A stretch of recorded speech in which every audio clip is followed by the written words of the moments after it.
Hello everyone, welcome back to another video today. Today will be part 2. What if Izuku Midoriya was in Daybreak?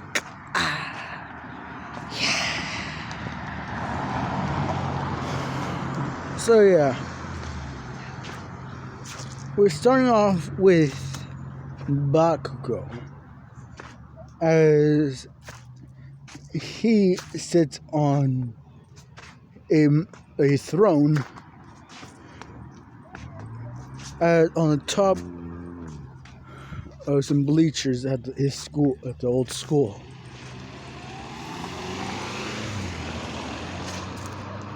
All the students who decided to join the jocks are now a part of the jocks.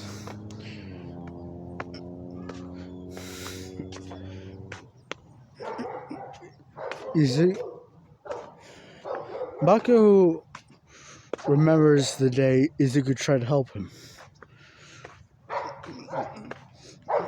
Baku was distracted as Mina tapped his helmet so he had on. Boss, look. She showed him the Japanese samurai idol playing. Unlike in Daybreak, they actually had a different way of killing.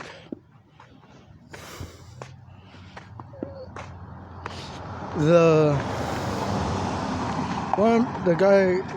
girl who's playing has a noose at her neck and is standing under a trap door. She has a samurai helmet on with a mask on as well.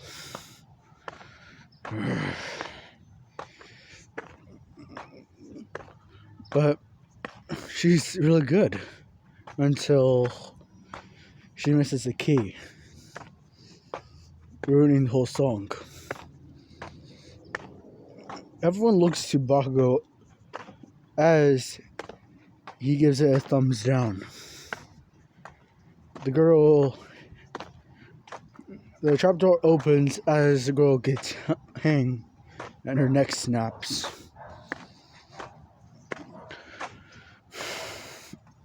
Everyone starts throwing tomatoes at her as some others cheer.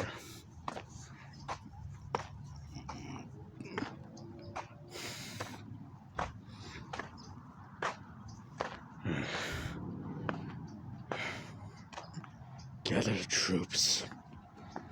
We're going to war. Okay.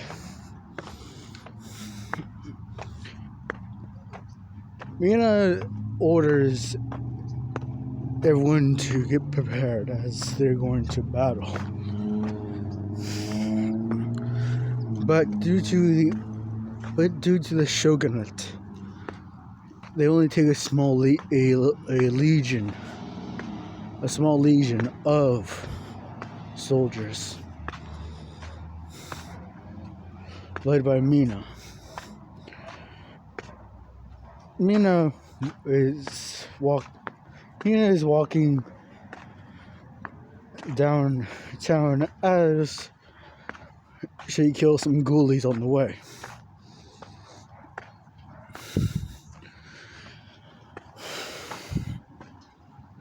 She walks around as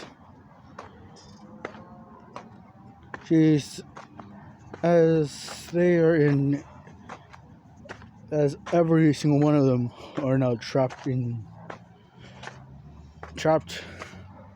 as several cars block paths and now they can't get out by several blocks. May is about to yell everyone to try and escape before a Springfield rifle went off, and one of the jocks fell.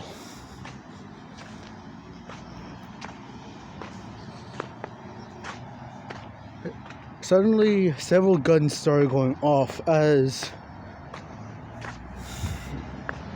Mina used her acid to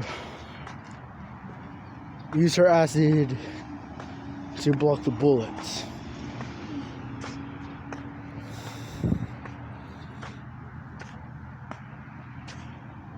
She tried,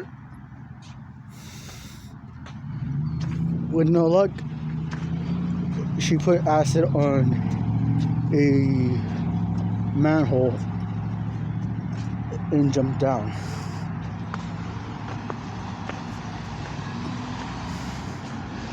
As the gunshots stop, the remaining soldiers some are riddled with bullets. Very few are not. As they look around when the trench comes, Izuku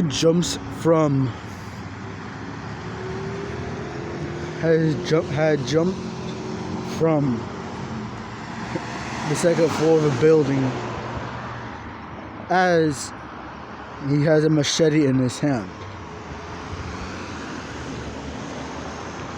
He starts killing off several of the jock foot soldiers. Izuku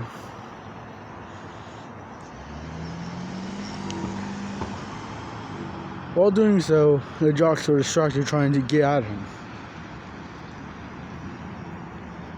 But due to the fact he had a bulletproof vest and a leather trench coat, it was really hard. They kept fighting when Momo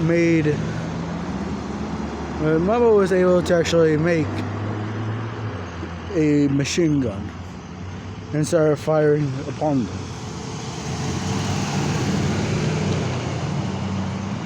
Underground Mina started running, and she ran for a few days until she punched her way out into the courtyard of the school. The jocks ran at her before stopping in their tracks. They take her to Bago, who asks what happened. She says that the trench came out of his territory. This actually surprised Bago, as the trench usually doesn't do that. He never does. He was never one to go out of bounds. Bakugo asked me if she could lead a scouting mission to his territory. She nods as she takes a few more soldiers with her. Mina has a battle axe with her. So yeah.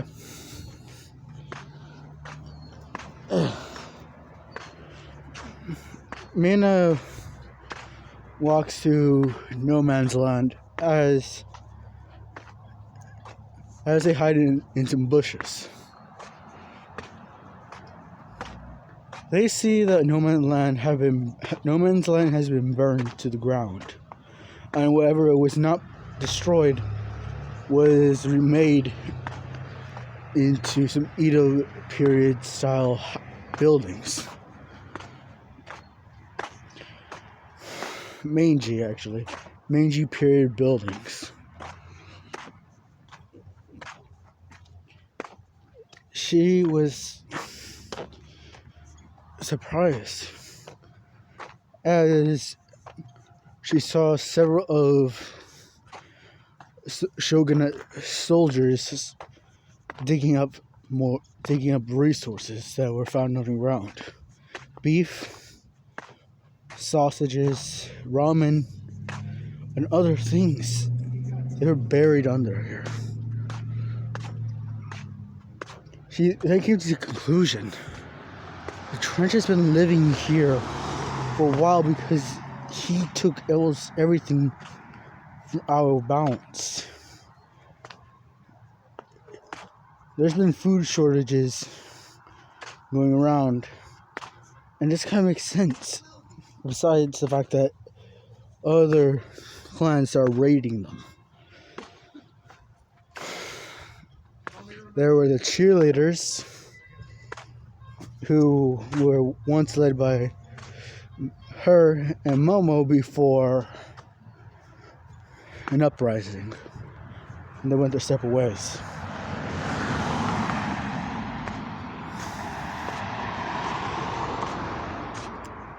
She was surprised by this, but then realized these are just cheap stuff, things that people didn't want.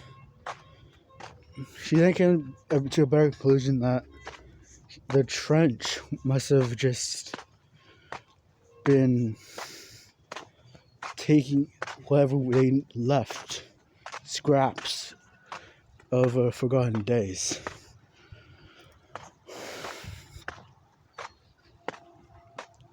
She ordered the soldiers to follow her as they ran more and more into the now territory of the shogunate. Well, to be precise, it was free territory, territorial gain.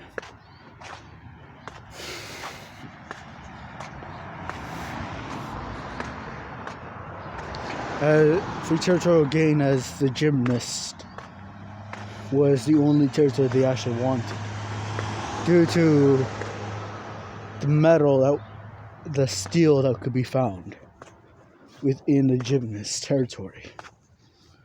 The gymnast territory is mainly just a bunch of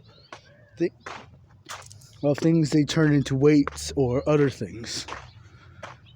So yeah.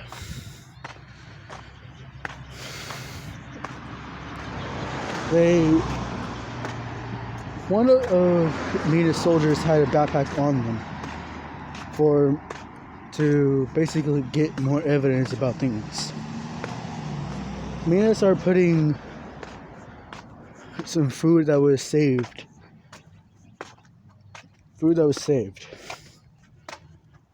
into the backpack. She then found a picture that was also saved. A cracked photo of the Midoriya family. She heard noise, and that's where we leave off with the jocks. Izuku and his clan are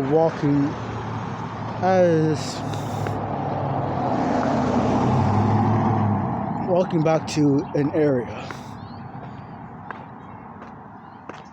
after the routine of collecting resources from nearby towns.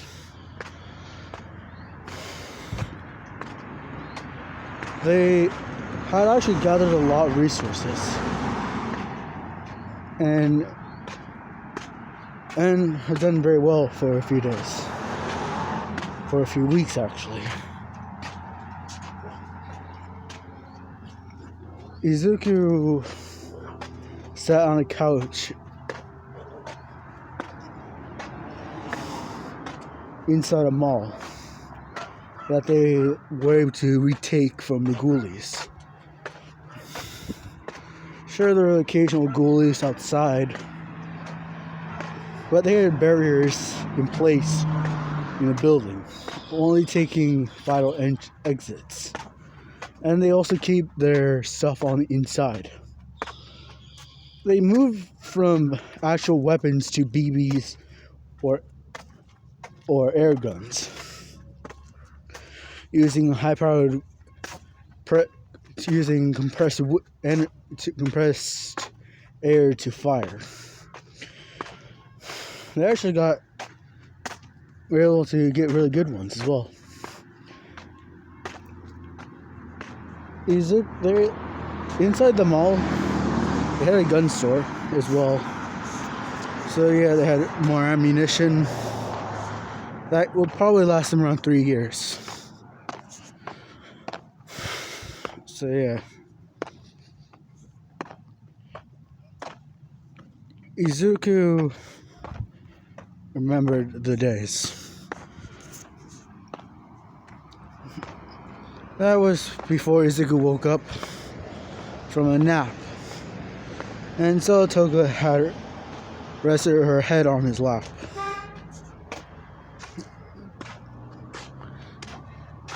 Izuku called a meeting as everyone came. Okay. First of all, we did really good, everyone. We were able to find a mall. And thanks to the fact that we were able to get this, Izuku pulled out the owner controls of the mall. We were able to take territories one at a time, which was the best thing of all. And now we can close territories of the mall in case of emergency.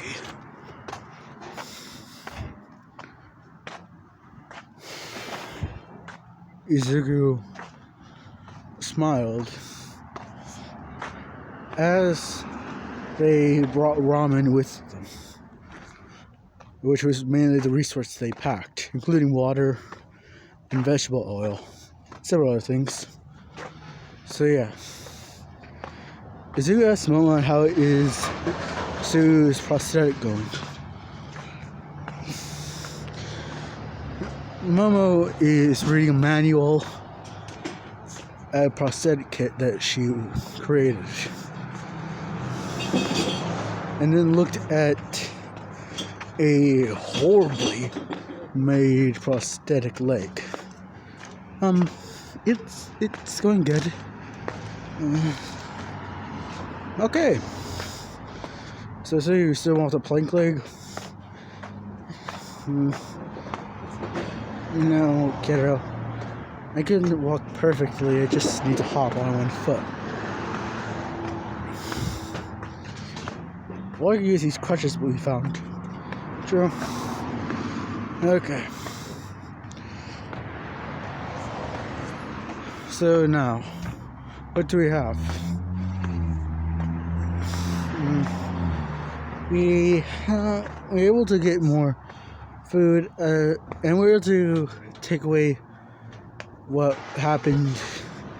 We were able to get away from the jocks that entered some free lands.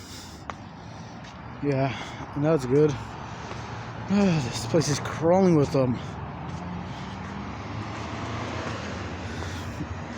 Let's check on Ida and Ochako. Izuku pulls out radio as he extends the antenna and contacts Ida, who is driving the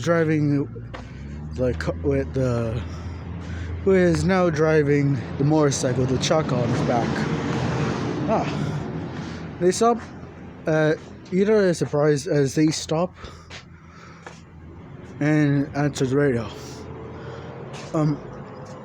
Hello, what's going on? Ida, how's it going for a new home for us? It's actually going good. We were able to find a farmhouse that was covered with ghoulies. Luckily, with the explosives Momo gave us, we were able to fight back. That's good. Anyways, check in when you guys get back on it. Ito puts his walkie-talkie away as he starts driving again.